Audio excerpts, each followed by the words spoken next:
We'll go ahead and call the Board of Adjustment July 15th, 2020 meeting to order at 6:05. Shelley, would you like to take roll call? Yes, sir. Mr. John Wong. Present. Mr. John Luce. Present.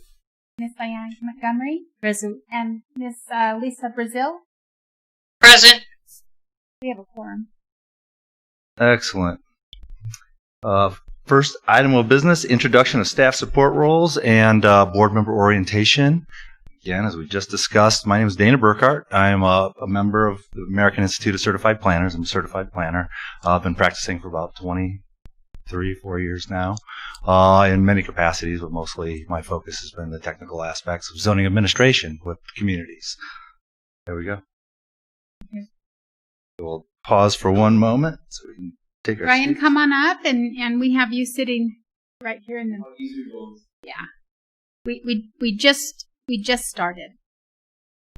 Oh, we're glad you're here. Thank you. Okay.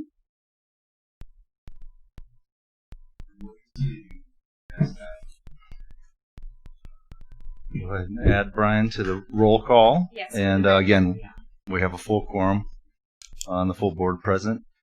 So, Brian, we move to item number 1A, the introduction of staff support. My name is Dana Burkhart. I'm the city's zoning administrator. I'm a member of the American Institute of Certified Planners. I've been planning mostly in municipalities and communities for the last 20 years and some extra time. We have our city clerk, which I think you've all met, Shelley Salazar. City manager, Paul. I'm the spectator. And then Danny in the back runs the IT here for the city, and I guess this meeting is live and on YouTube. So that's the introductions. As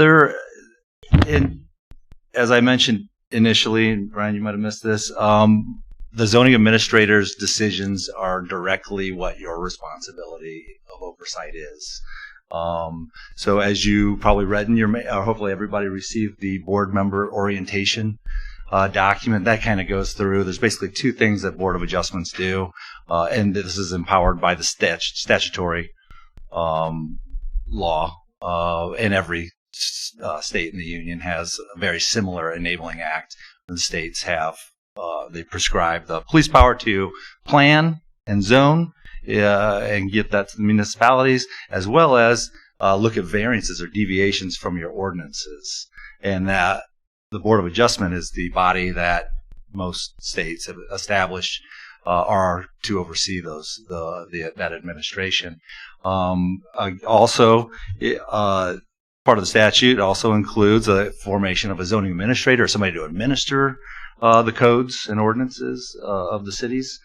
And in this capacity, your responsibility is to do two things, one of two things. And today, later on the agenda, you have one of those items, a variance. You will look at you'll consider variances to the zoning ordinances. And variances are pretty specific to only dimensional standards. So the minimum setbacks usually are the biggest criteria. And then you probably read through your manual. There's findings that are involved. But a variance is one option. You can't get a variance for a use. Say, I want to add certain type of use in my existing business in this zoning, in a certain zoning district that's not otherwise allowed. They can't come petition for a variance to allow a use. Strictly that dimensional standards. So that's the first item. Second thing you'd review is if somebody is unhappy with an interpretation that I make or the zoning administrator makes of the zoning code or how it's being interpreted, they can appeal that. They can say, no, I don't agree with how you're interpreting this. I'd like to go see the Board of Adjustment and have them make a determination. So that's the other facet, the other responsibility, where you'll then go through, get all the information out that's available, and then make that presentation to you, and you'll see the case and everything. And then the applicants always get the opportunity to speak before and argue their case and so forth. That sound pretty comprehensive? And then That's good. Thank you. And then in your manual, you have the links to the zoning map. It's good to get familiar with the online zoning map. We can provide you a hard copy if you'd like. Same with the hard copy of the zoning code if you'd like. But there's also additional information in there. If you have any questions, feel free to follow up with myself. My contact information's there, or Shelley. One thing we always need to be cognizant of is making sure we're respecting open meeting laws. So if more than two of you get together and discuss any item or business of the board, that would be a violation of the Arizona open meeting laws. So when we send emails, don't reply all. Because depending on the substance, generally, if we're looking to find out who's going to be at them, I think Shelley would probably say, just don't reply all. And usually we'll CC you or a blind copy you so you can't reply all anyway. If you did, it would only go to the initial person. So just keep that in mind. And then one other item, when you have variances or either of those two items, an appeal or a variance on the agenda, and you have some relationship to that applicant or a monetary business, remote monetary business connection, you need to recuse yourself from the discussion on that item. If you have any questions on that, and I apologize, I forgot to introduce the city attorney, Bill Sims, is also here and on the phone right now. You can go ahead and present any thought of a conflict to Shelley, myself, Paul, anybody here at staff, and then if it needs to be elevated to the city attorney to make a determination whether or not you need to recuse yourself, we'll go that route. Does that sound good? Thank you. Right, I think I got it all. Dana, Yes. I'm sorry for the interruption. Is your mic on? Oh, yes. Am I not? Well, okay, I got to get closer. That's it. Any questions regarding procedure or any of the orientation material that you received or information you've heard today? So good so far. Thank you. Very good. We'll move on to agenda item 1B, appointment of the board's chair and vice chair. If you're welcome to nominate a board member, or if you're interested to be the chairman of the Board of Adjustment, go ahead, and then we'll also need to find a vice chair. So this will require an action, a motion and action. So if you would like to just discuss amongst yourself, or if somebody has an interest to be the first chairman or chairwoman, chairperson, apologize, Ms. Montgomery.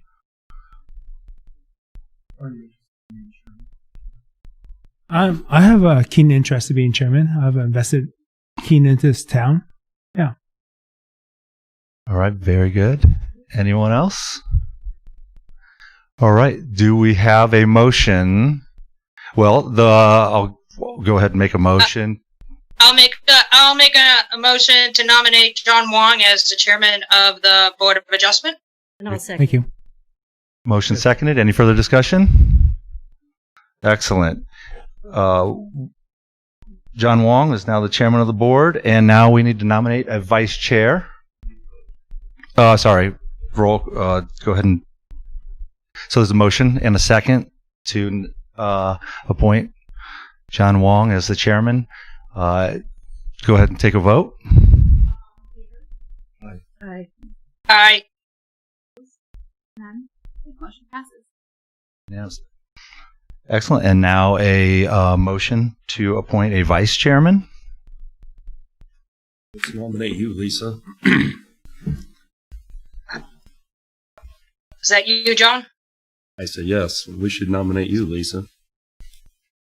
Do we have a motion? We'll accept. A motion to nominate Lisa Brazil. Vice chair. Is there a second? Excellent. And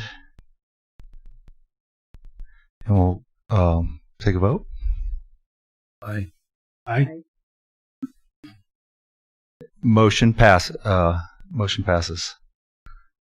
All right, excellent.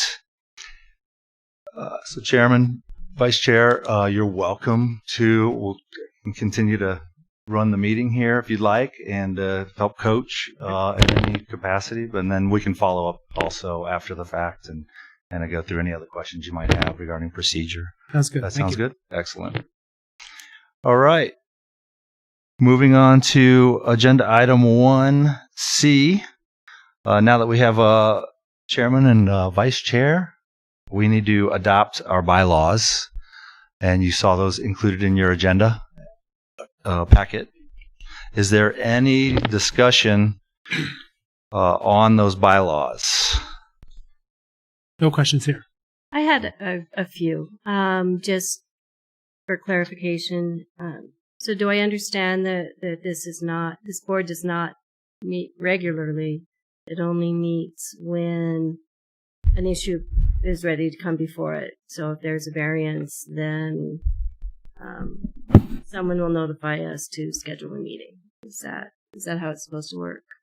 Chairman, Board Member Montgomery, correct. It's very, well, this would be the first Board of Adjustment hearing I'm aware of in the last at least 15 years. So it's very unlikely that you'll see more than a few meetings a year, but you never know. As things get busier in the community, and development usually causes more need as well. So as things grow, your roles become more, significant. Well, I think or active. City of Globe is growing, and we're going to have more meetings. So the next bagel appointment is yours. They bring bagels. Then I have a question about the notice in section Article 2:1. I was just a little confused, and maybe I'm just overreading it.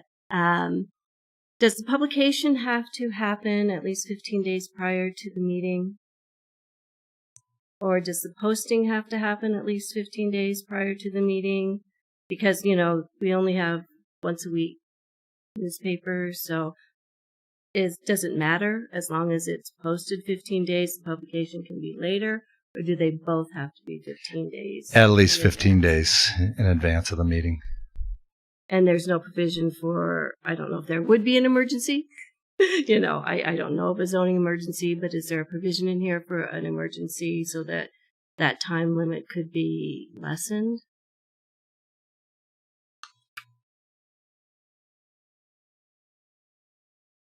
Danny, you want me to take that one? Please. Hi, I'm Bill Sims. You're operating under two laws. One is the open meeting law, in which you definitely can have an emergency.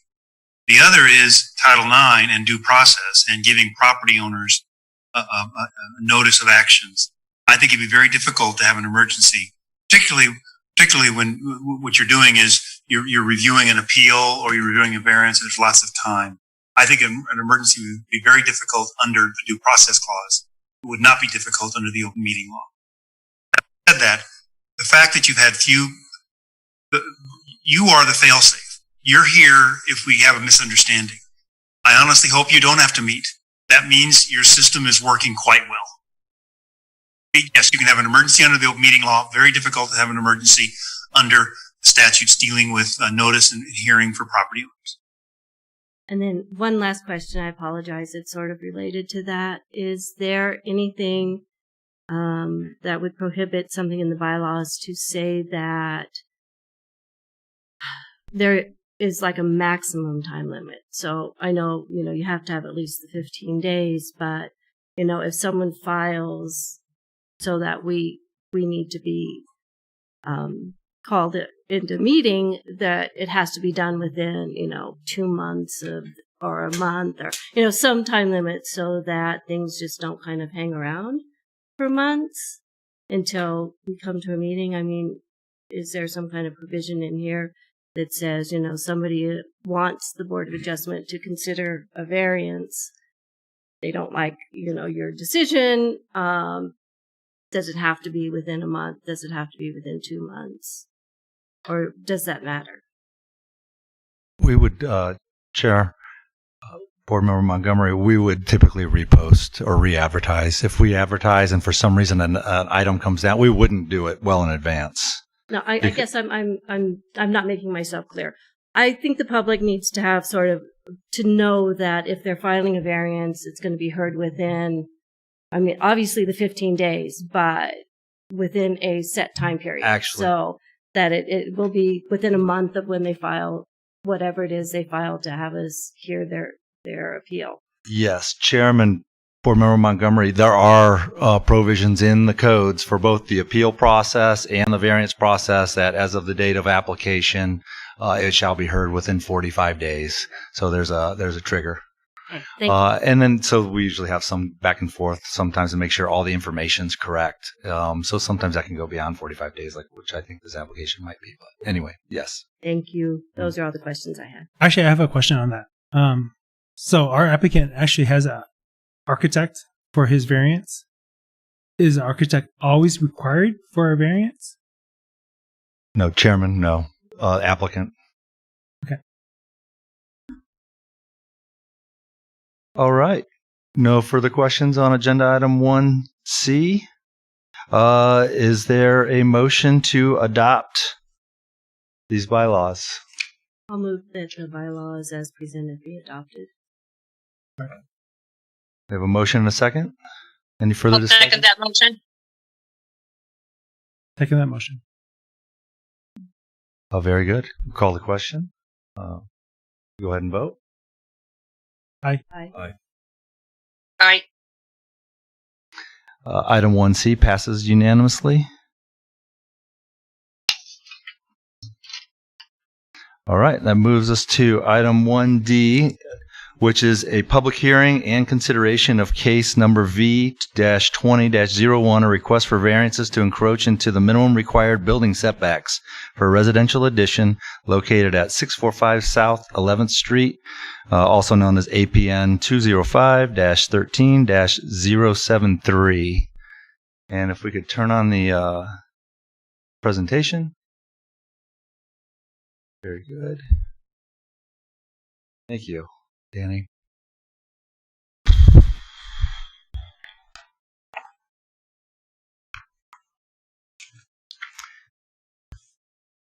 Okay, as we get started, I just want to inform you all, variances require public notification.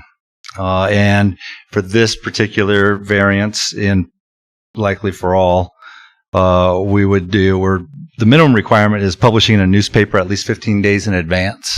And that just basically explains the nature of the request, property location, and so forth. Then we also are required 15 days in advance to post a sign on the subject property that's legible from like 100 feet away. And then we also are required to notify all property owners within 300 feet of that property that this variance is being requested. So I'll let you know, we did comply with all those requirements beyond, or in some cases, additional week or two beyond, outside of the 15 days. This particular request was a single application, but it actually has 4 variances. Each setback encroachment is a different variance. There's a different justification required to say, this is why I need to put my building in this setback, or this is the reason why I need to put it in this setback. Well, this particular application has an encroachment into all 4 setbacks, front, both side yards, and in the rear yard. So for that reason, we will discuss them individually or go through the criteria of each of those specific encroachments. So we already kind of covered it, but variance requests are very infrequent. Just to give you a background of how something would arrive here, usually an applicant, a citizen, is wanting to make a modification to a building or a structure, or an addition in this case. They come talk to city staff. They get their setbacks and all the pertinent zoning information for their specific property. And then they go and they do their design, or maybe they do it reverse. They do their design, then they come and get their setbacks. Staff, if we notice that there could be a conflict or an encroachment into one of the variances, we would point that out to them immediately and say, look, that's clearly an issue. We'd ask that you use the full breadth of the code and look at other creative ways to stay within those setbacks or within the dimensional standard, and give them some suggestions, point to certain areas. For instance, a detached garage can go up to 5 feet from your rear property line. So if you just detach your garage, all of a sudden you get more yard to locate your a structure. Also, in rear setbacks, patio cover is allowed to encroach up to 10 feet into that setback with support columns. So you can put the house, in this situation, the house at 20 feet, setback from the rear, and then a patio cover can encroach into that. So we always want to make sure we're advising them of all the aspects of the code that can help them avoid needing a variance, because they're not easy.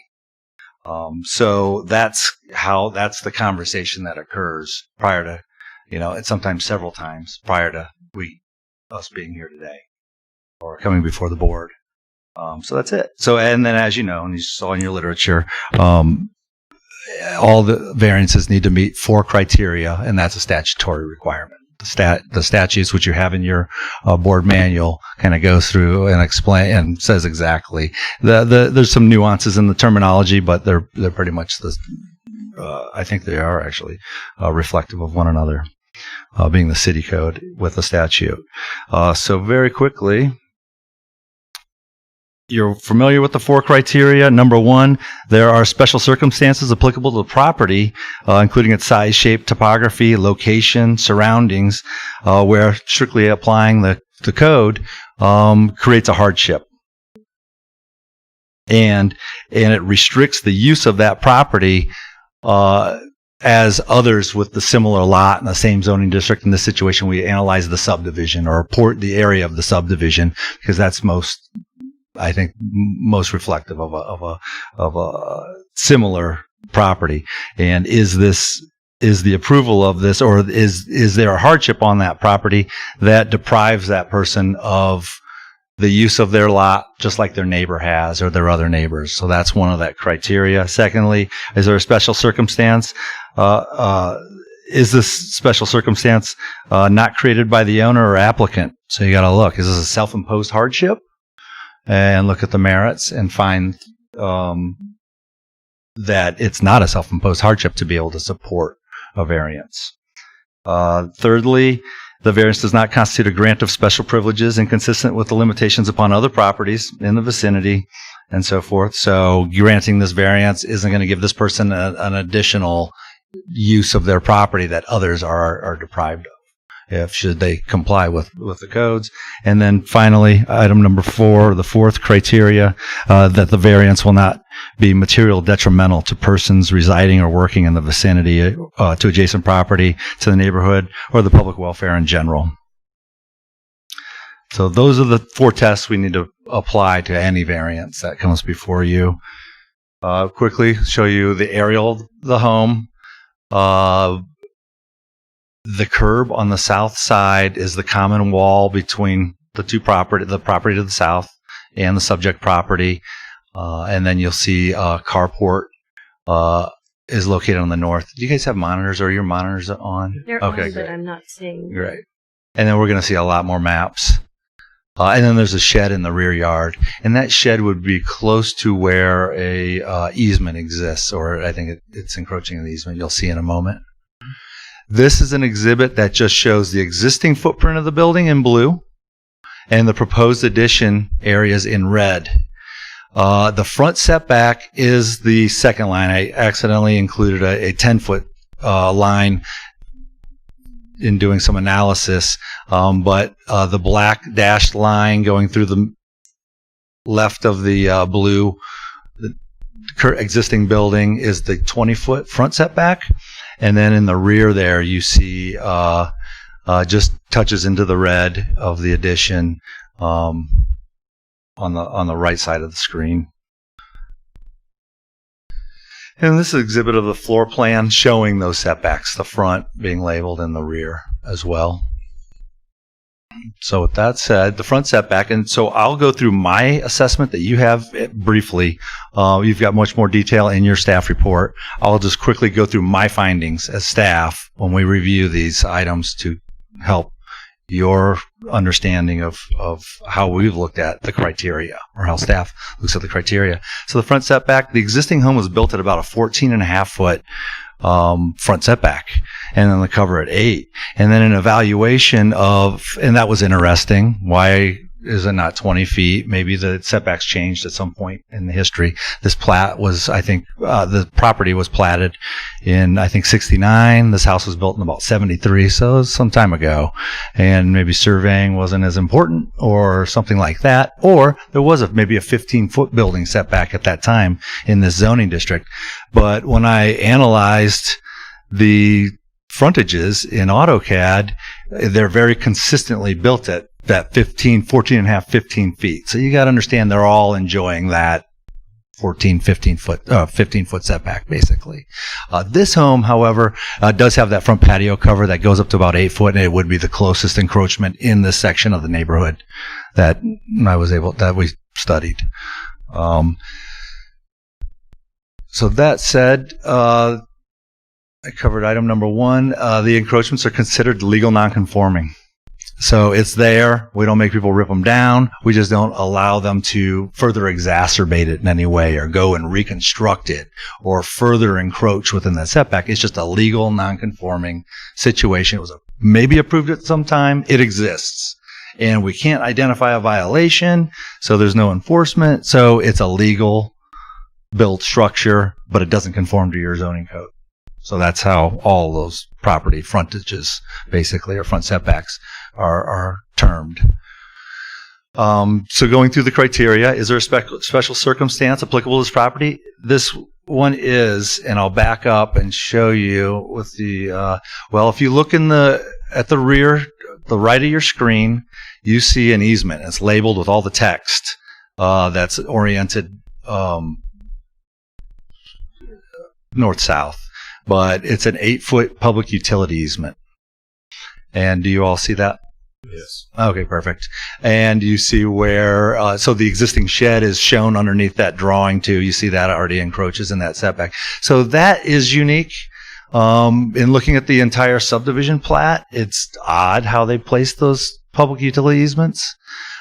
Today we would ask a subdivider to not do that, to place it along the property line where it's obviously outside of it, within a setback where we know there's going to be fewer conflicts and better use. Actually, we do things very different. But if we were to see an application for a subdivision like this today showing those easements, we'd ask that you show us how this can be developed in a way without the need of a variance. So we were much more proactive today in looking at in creating lots to ensure that we're not going to bring more business to you. So that is the one special circumstance of this particular subdivision that we do find interesting and possible cause, or could be found to meet that criteria. So I found, and you read in the report, yes, an 8-foot utility easement bisecting the rear half of the lot. Obviously, it cuts off a portion of the rear setback, but obviously you're not allowed to build with it. Thinking about this at the front setback. But then there's also a 3-car garage, and is that a privilege for a lot to be given a variance for a 3-car garage to encroach? Does it meet that? I guess does it sound appropriate that easement requires that level of encroachment? Would approval of this variance grant a special privilege? One other property down the street shows a garage at 8.5 feet, a 1-car garage. It looks like it was probably built around the 70s as well, all at that same time. So no, there's one other house that has something similar. Would this be detrimental or unsafe to others? No, we can't find any life safety issue with that. So with that, if you'd like to stop and just kind of discuss this particular variance before we move to the next, or any questions on this specific front setback encroachment before we move to the next, and then I figure we'll try and just wrap up those conversations and then have the holistic conversation. I guess I just have one question on, say they didn't even go through this process of the variance, right? And when they go to sell their house, what would happen to when somebody actually, like the building inspector goes through the home and be like, hey, you didn't have a permit for this particular structure? What would happen in that circumstance? So if I understand you correctly, Chairman, was that if they did not receive a variance to encroach, or as it stands today? But what if they didn't ask permission from the city and they did it anyways? And they went on to sell their home. What would happen with the building inspector looking at, hey, this is new? What would happen?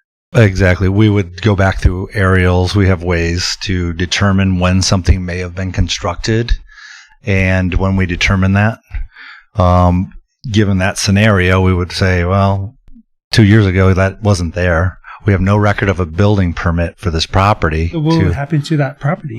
We would flag it and say it's illegal construction and start. There's a lot of different avenues. It's tough after the fact, like they when it's built, but there have been situations where they have to remove the structure. In that case, when it's going up for sale or something like that, we would, that would be it wouldn't be a fun conversation. Right. We just have to weigh out. I was just curious, what would happen? There's a lot of, in this city alone, people don't ask for variances. They just do it, right? Yeah, I got a permit when I did my garage, but I know a handful of people who have not. I'm just wondering, what would happen when they sell their home and they survey their land or their home? What would happen with that? What would happen with that home without the approval of the I had a variance? friend that did an illegal garage and ended up having to move it. Okay. It was Okay, so 6 foot it's that. too far over it. Okay. It would be problematic. They, You're deciding to build something in your house.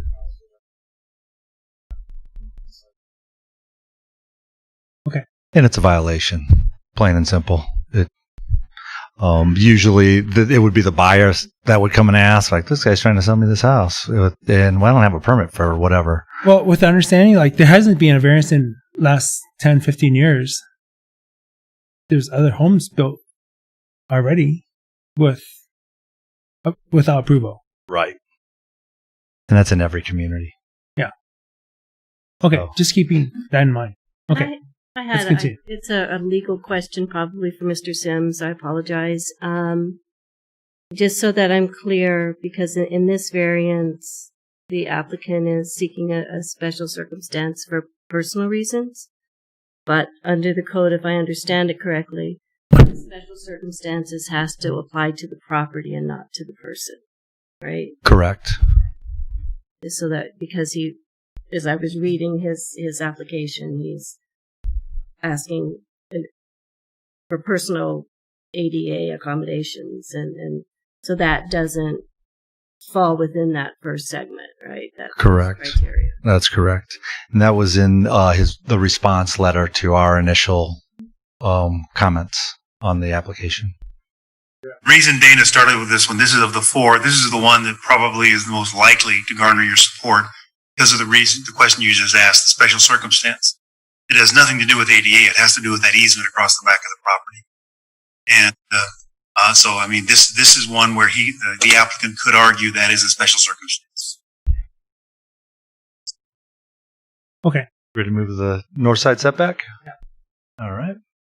So the north side setback, you see on top of the screen, 1 foot encroachment to build the garage. You saw my analysis. At least we did not identify a special circumstance that would necessitate that 1 foot any encroachment into the north side yard setback. It is created by the applicant. It's the design of the garage. You could pull a foot out of that garage. Wouldn't maybe be ideal for them. However, it's still well within typical garage construction, garage design. Would approval grant this property a special privilege that other properties do not have? It would, at least the legally constructed things in the neighborhood that we're aware of. So yes, that would be a special circumstance for this property. And would this be detrimental or unsafe to others? No, we don't see that. But I did have a discussion with the fire marshal, and you have that captured in there because the house next door is uphill by maybe 8 feet or 6 foot elevation difference, and it's a 2-story. And they have an attachment. It looks like a shed of some sort built on the side of the house so could be an illegal construction of some sort, but a very small structure. Anyway, he did point out that, boy, it would be difficult to access, and if something did happen there or catch fire on the subject property, that house being uphill obviously is more exposed. I would agree with that, and I can see that as an issue, but I would recommend some kind of shield retardant or fire retardant upon that issue. Well, building code would require, if he did build closer than 5 feet to that property line, it would require a fire-rated wall. Right. And I would be okay with that. Okay. So, any further discussion on the north side setback? No. And then, please, after I give my presentation, then we will be holding a public hearing as well, and I'll guide you to that after the presentation. Just open up to the public, open and close. Thank you. As well, prior to doing that, though, hearing from the applicant would be appropriate. Sure. All right. So the Southside setback.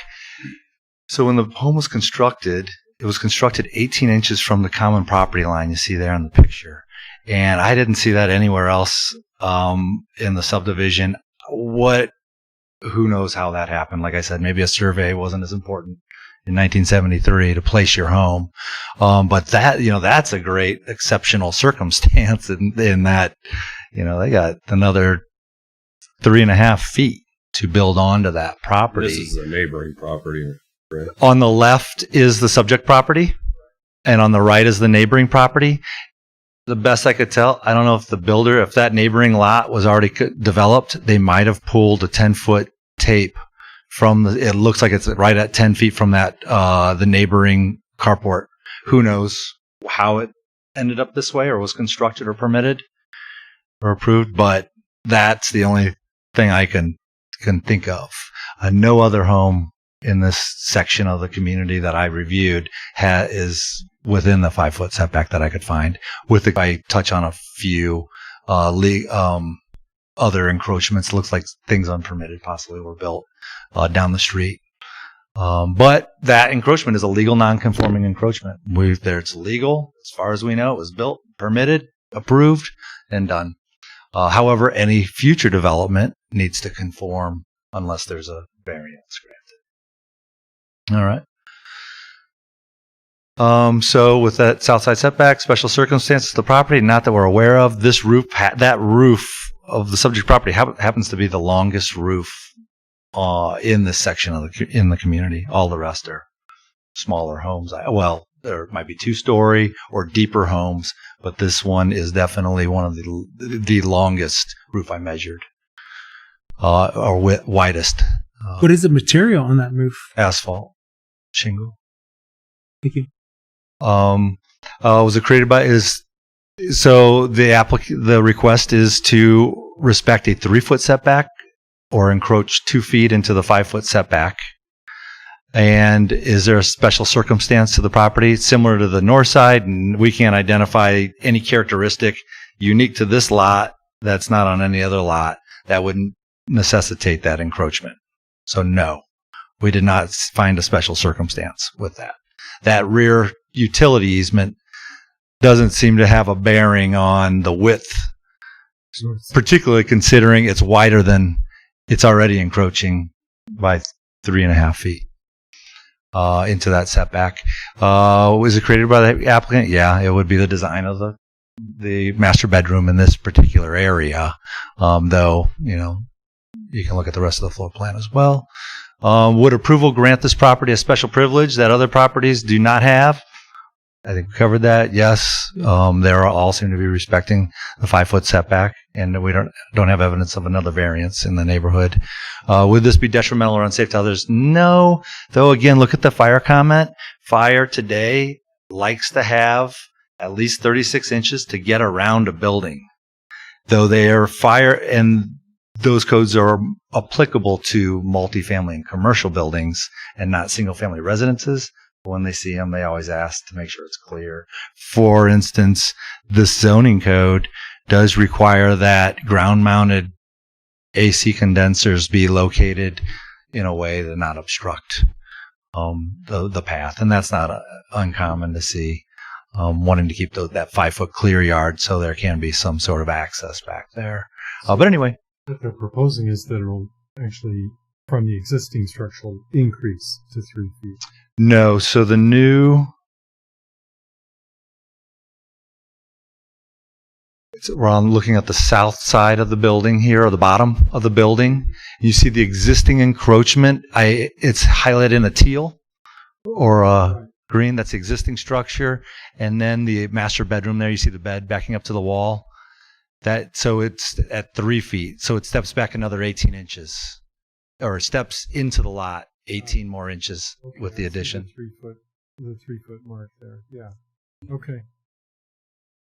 So the red line is where generally where the 5-foot setback would be. All right. Any further discussion on the south side yard? No. And the rear setback, special circumstances applicable to property? No, not that, aside from that easement, it's mainly it's not encroaching for the majority of the house. What we discussed at the front setback, basically. So, was this created by the applicant? Yes. The depth of the new master bedroom encroaches 1.5 feet or 1.1 feet. Like I mentioned, you are able to, and they also have a patio cover that encroaches in a portion of that.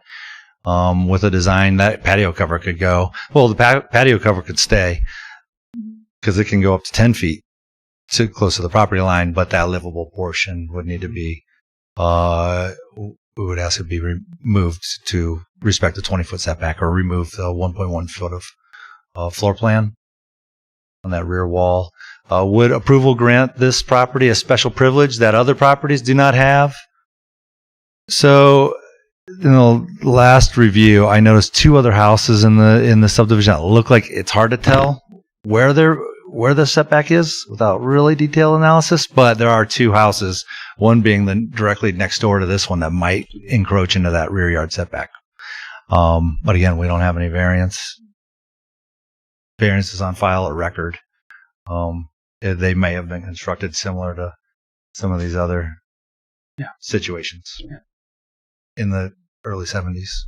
So finally, would this be detrimental or unsafe to others? No.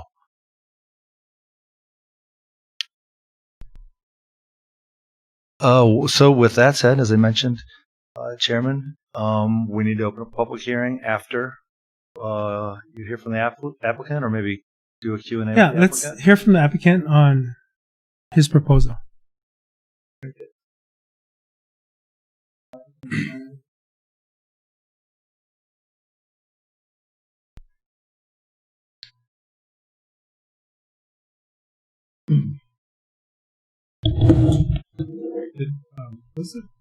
Was there not an application for variance and then it was refused, and then there was an appeal, and that's why we're here? No. How does that process work?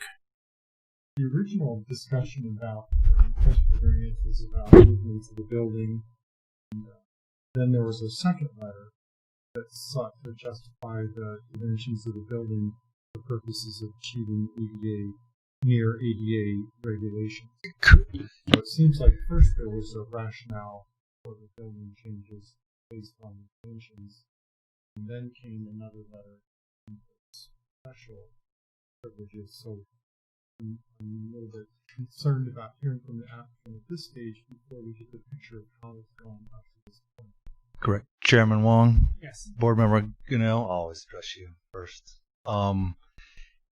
So what you saw in the staff report, we included in the staff report the application, right, with the justifications, and then I wanted to include our discussion or our review. So you see my review letter, and then their response to that. We're asking, basically the conversation we're having right now, can a garage be reduced? Because we're finding that you can do a smaller garage, and then so the responses to those requests from staff's request to further look at these a little more critically and look for design solutions that might negate or mitigate the encroachment, then that letter would be the responses to our request for considering other solutions. So yes, that's what you saw. I apologize. Yeah, that's just once it came in, that was the review and discussion that occurred.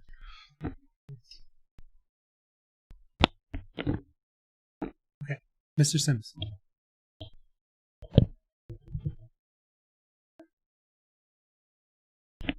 I don't have anything to say. This is Bill Sims. Menlove. Okay. Mr. Menlove? Thank you. Mr. Chairman, members of the board, thank you for your time committed to the City of Globe.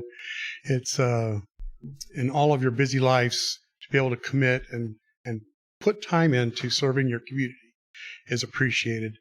In my role and things that I do, I really appreciate those that are committed to their community and have enough interest, have enough love for the community to be able to commit that time and to strive to make a better community.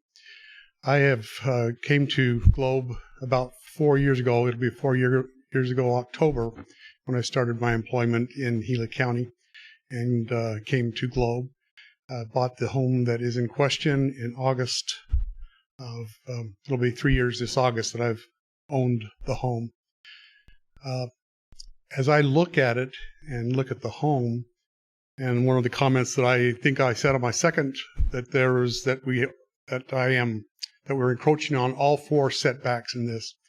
The way I consider this is that the way the existing home is, that it encroaches into 3 of the 4 current setbacks in what the City of Globe uses as their current setbacks and zoning and things to make standard conformity within the City of Globe. So there's already 3 encroachments into the city, into the setbacks that have been outlined. The only one that is new, that is different, is the 1 foot into the rear of the property. And we've looked at housing throughout Globe with my wife. That we came here and looked all over Globe to look at different housing, and it's just a very unusual market here, very different. There's places where there's not infrastructure that can be tapped into. There's homes that you have very nice homes, and then different types, modular homes, very close. So the housing infrastructure here is it's different. It's unique than most other communities. And we went to this property because it is a beautiful site. It's up on the hill on 11th Street, and there's great views of the Pinal Mountains. There's great views to the east as well of the mountains. The back of the property on the east abuts to Round Mountain Park, and so there's easy access to all the hiking trails and things that there are for great recreation in the City of Globe, and that's what's attracted us to this property. We have have a home in Lakeside, and that's where my wife has continued to live. We had a son that finished high school, just finished this spring, and so she's ready to make a move, but there are certain minimum requirements that we need to do for this home so that she's able to come and live comfortably in that home.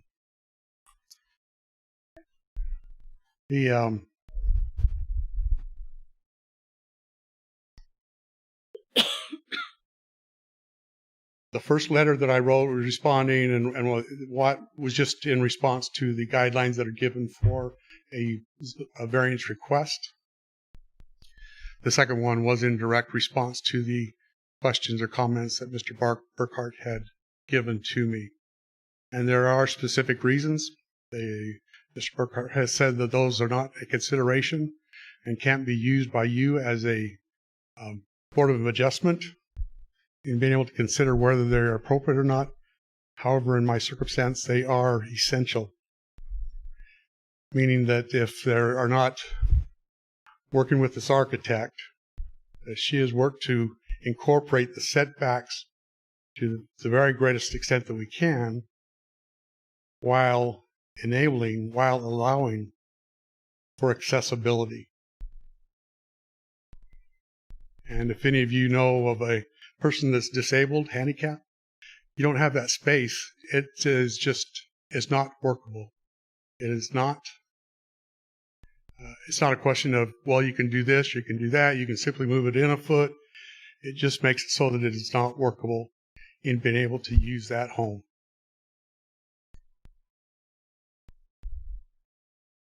Thank you. And so that's really what it comes down to, of whether we can be able to enjoy the home in a quiet usefulness of it, or if we can't, then we can't. So that's really what it comes down to for us. It is a great project. I've had neighbors say it looks good. I had the neighbor to the north that's talked about that 6 feet higher elevation. He says this would be fantastic.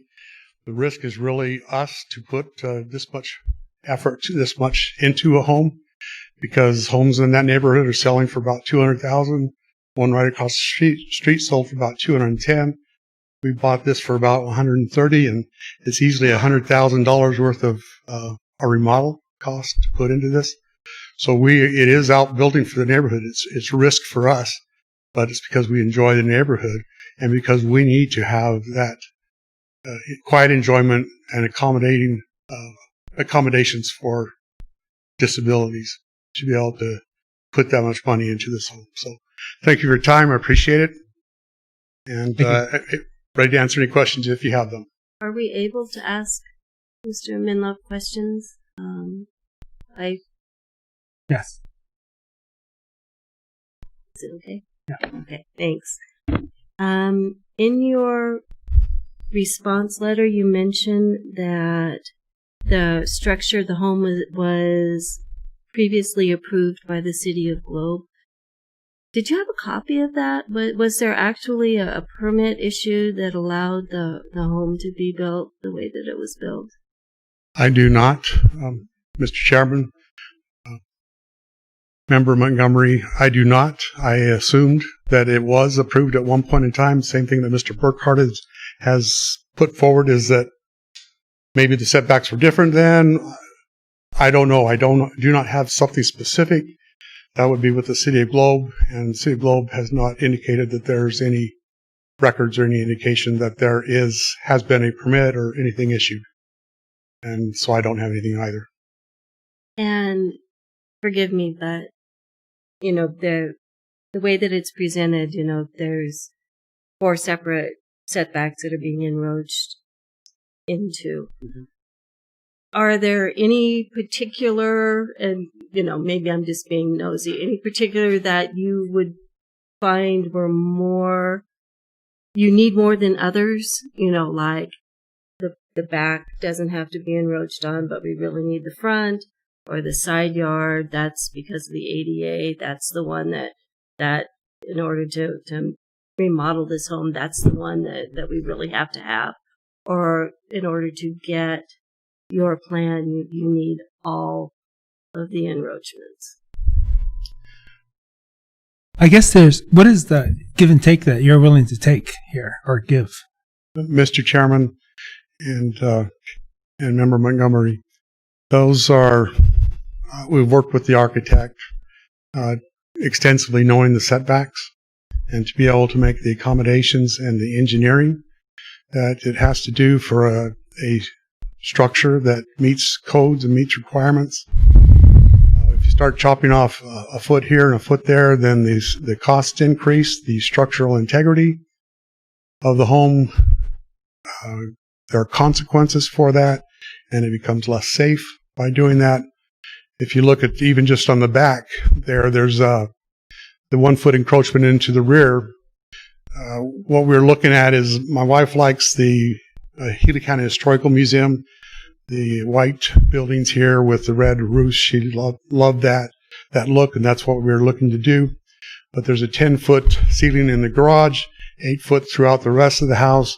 And by structurally with the roof, engineering for the roof, that's why there's the 1 foot extension to the back. By cutting off that, it creates a change in the roof lines and how that all structurally works. So that's why I think I turned this application in February, and we spent a good 6 months before knowing the setbacks, trying to work with the structural, trying to work with the setbacks, fit those in as much as we possibly could, and to be able to make it so that we hopefully can do it within a price that is actually doable. So am I willing to bend? Am I willing to go a different direction? I would have to talk to my architect, but I have worked with her extensively already. My architect is Karen Page. She's out of Young in Gila County and has done quite a bit of work in Gila County for this. So I'm. Sir, may I ask you a question? Were you aware of the existing encroachments of the building before you purchased it? Mr. Chairman, Representative Gunno, no. I assumed that it was a compliant structure. Did your architect advise you of it? That's the question. When you went to your architect, why was the plan built out into these particular dimensions without consideration as to whether it would become an easement?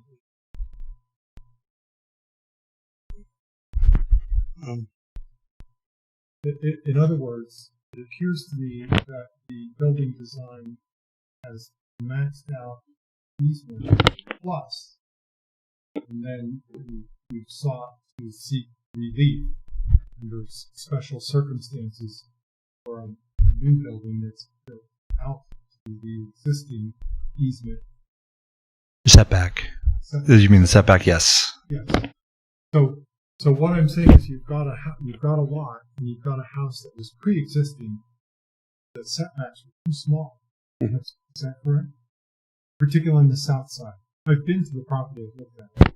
It's only 18 inches. Okay? Correct. I got that. So it seems to me that there was a point at which the property could have been looked at, and before money and time was spent with the architect, there could have been consideration of how this is going to impact the business.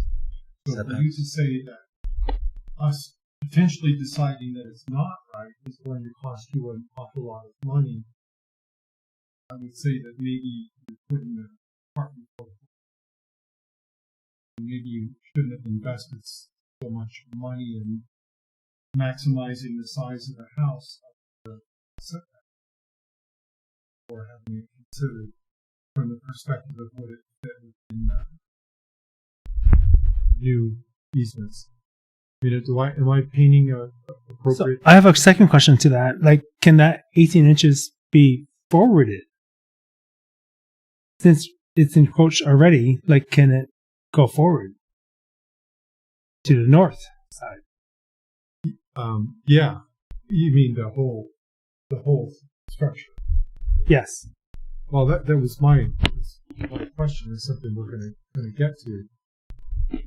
Mr. Chairman, Proposals that you said that adjust seemed reasonable to me in the letter, but made that some put here, basically move things, and then an appeal was launched that, well, no, we need it this wide in order to accommodate ADA. So here we are now looking at granting special circumstances for something that you kind of put in play. Mr. Chairman, Member Gunno, absolutely we put that into play. Absolutely, we have invested money in a formal survey of the property so we knew exactly where the lines were. We have invested money in an architect. Oh, you did know where the lines were. Mr. Chairman. You were aware of the easements. Setbacks. I'm sorry. Setback. Mr. Chairman, Member Gunno, we first of all, I called Mr. Cullopy with the City of Globe, and first thing, according to Mr. Cullopy, we needed to find out where exactly the boundaries of the property were. Spent $1,200 to get those boundaries for a professional surveyor. I'm not trying to cut any corners here with the City of Globe. I'm trying to do everything upfront and formal, and not do anything that's contrary to what you guys need to do. I'm sorry? No, that's clear. Okay. I was looking for a relatively clear answer to the question. You said you had the property lines surveyed. Yes. Prior to doing the architectural workout. Yes. Were you aware of the easement regulations before you had the Setback. All right. I have a mental problem with this. So it sounds like, But before you hired your architect, you were aware of the property lines. the property lines. But the architect maybe not or be aware of the legal spacing between setbacks. Mr. Chairman, Member Gunno, if you guys don't approve that, that's out of my pocket. That's just money out of my pocket. I accept that. I'm not saying you need to do this because I spent money for this. I'm asking, like, what is the understanding behind that? Like, maybe you knew of the line of the setback, but the architect designed it to go beyond that? Mr. Chairman, I talked to Mr. Callipy about the setbacks, and they were unclear.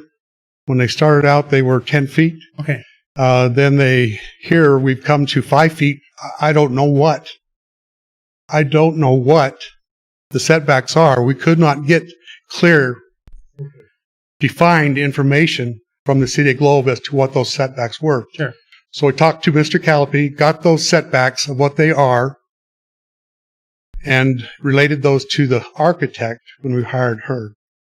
And she went about doing a design to meet the needs that physically I have to have.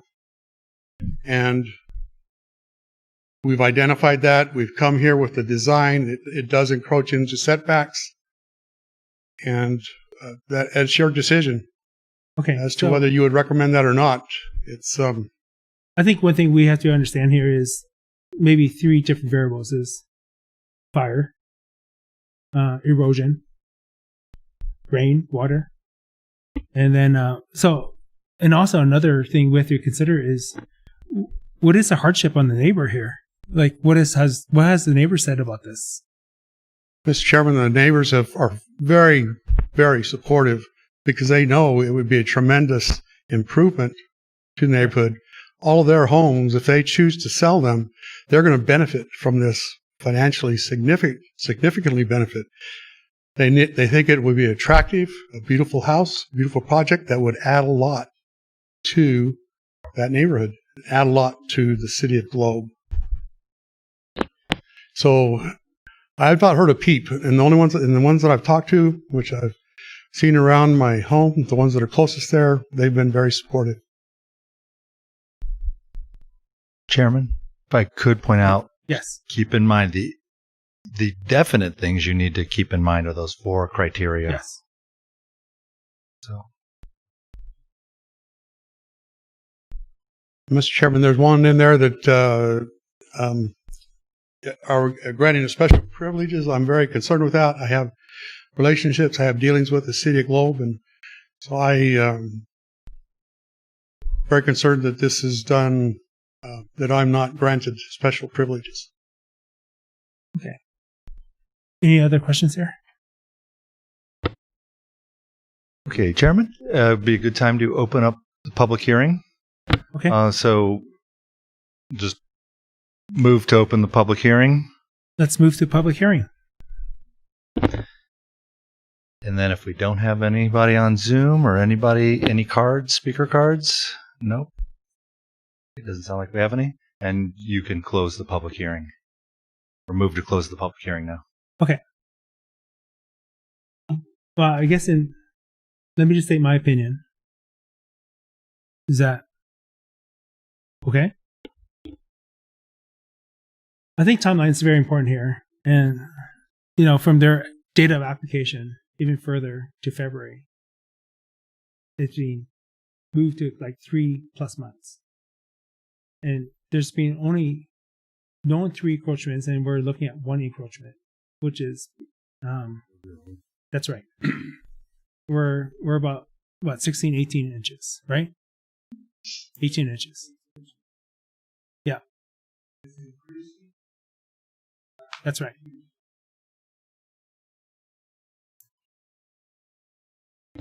I'm happy to see that you actually came forward and applied to the city, and you asked for permission without even doing anything.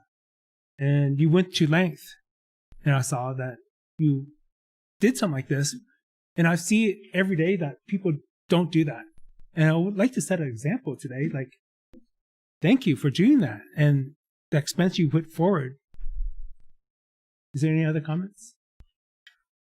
Yeah, you know what, John, I'd like to second that. I mean, when you look around and you look at the amount of money and time and energy and the proper protocol invested on, he followed the rules, and he's investing in our community. So I think it's important to note that, even down to the architect being someone from Gila County. I mean, those are things that we have to respect. So, in terms of property tax, he's doubling his property tax. He's investing into the community. Absolutely. I measured my own garage, and I tinker with cars at my own garage, and the dimensions of his garage are not exorbitant at all. To be able to walk around them and maneuver around, it doesn't seem like it's... What I saw was... Okay. Any other comments? Yeah, I think I agree with what's been said. I think you jumping through all the hoops and doing all this is good, and that's makes you a model citizen. I was trying to think in terms of we set a precedent for establishing variances for special circumstances if this is going to come back to bite us. Having been around Globe for a while, I think not. I think the chances are that the requests for variances that come through are probably going to be for pretty decent reasons like we seem to have. So I would agree that this all seems reasonable. Having been to the property, the only thing I had concern about was the setback on the south side is extremely narrow. There's virtually no access to the backyard. And I was concerned about that for the safety of not only your dwelling, sir, but the neighbors in case there was a fire. I was just wondering if there was no way in your design for your own benefit and for the community that the house could be get at least some amount of setback on the south side that would make it possible for fire access and safety. And I noticed that on the north side there will be adequate room, even if the building is moved to the north, to create that. But in order to make a setback of 3 feet like the fire department likes, that would involve change the design of your home. I'm not sure that it's worth going through all that. Just want to put it on that it's noted. And that was my only concern as well, was the access for fire and emergency personnel. It's awful tight. And I understand the concern of the fire chief about that access, and to have that even tighter is concerning. But overall, I think I'm in agreement with the comments that everyone else has set forth. Yes.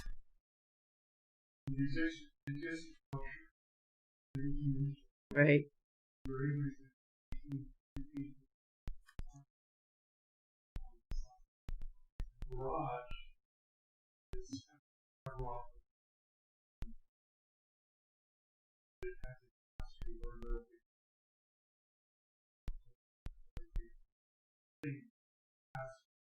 So if we're looking at the garage door, is it on the left side, right side? Where's the garage door at? The garage door is facing west, and then top right-hand corner. Okay.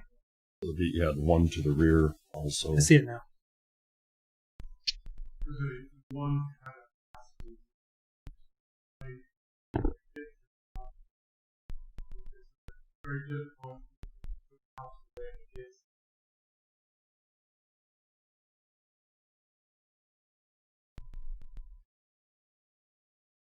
So, Chairman, if you'd like to go through each variance, we'll just quickly discuss or wrap up.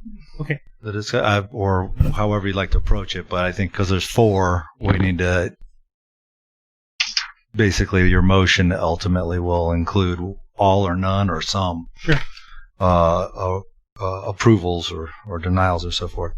So moving to the front setback, the very first item in the staff report. It's currently house is currently at 14.6. Setback is 20 feet. The proposed is a 9'5" setback, where existing is 14.5 feet. You saw staff's report. We note that there's an easement in the rear. That is a special circumstance. Some movement on that, that could be justified as a need for an encroachment. We do have, so he's at 9'5" right now. The house is a 1.3 feet away from the easement. So if you wanted to push that back to the easement, and if you agree with the feelings of, or the statements of the garage dimensions, where a 2-car tandem garage is usually between 36 and 40 feet. You can go 42 feet or something like that. But doing the math, basically, if it were built, the front of the home was built consistent with the existing front of the home at 14.5 feet, that would just pull out 5 feet. So 1.3 feet getting closer to the easement, and 2.5 or whatever, 3 feet coming out of the garage.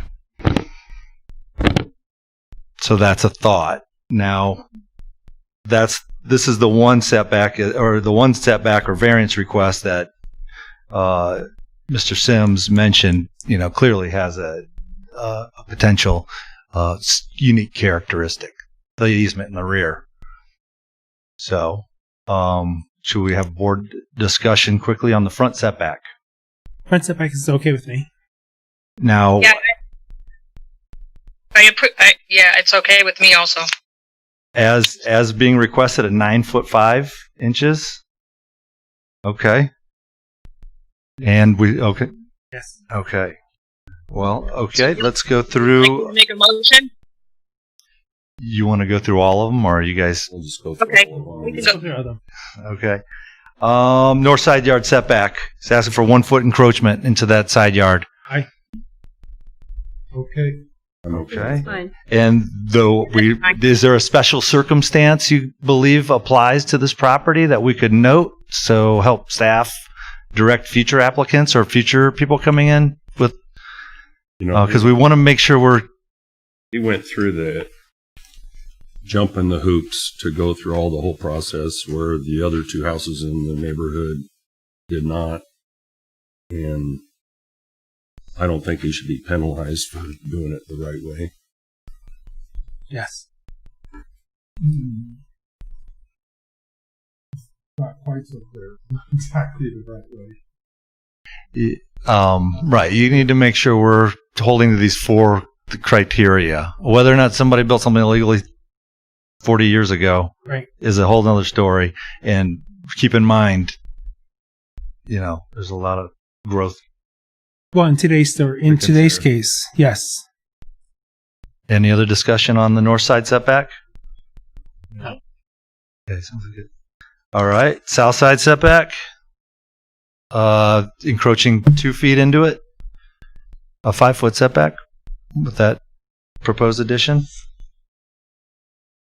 As long as he's going through the fire precautions on the building.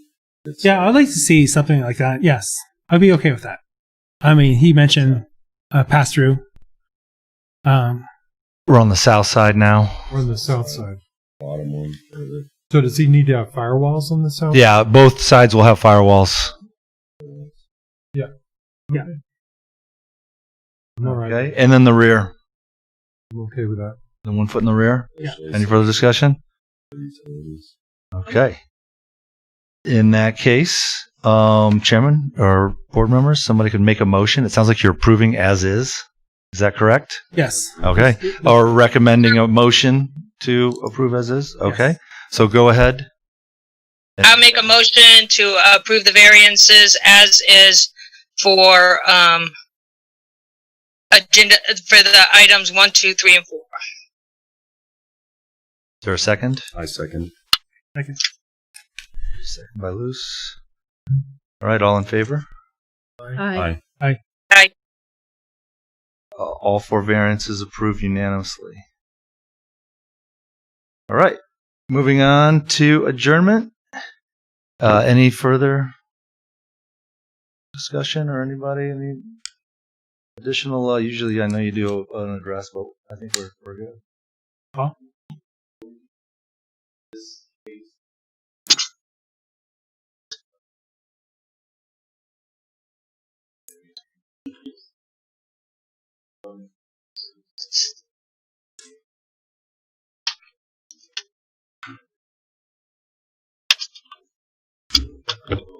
No opposition.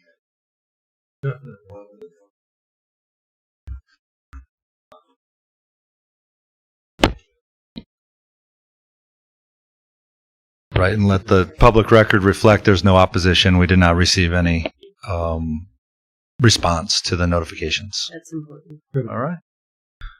Do we have a motion to adjourn? Yes. Go ahead. I have a motion to adjourn. I'll second it. And the vote? Aye. Aye. Aye. All right, we're adjourned at 8:21. Sorry, 7:20.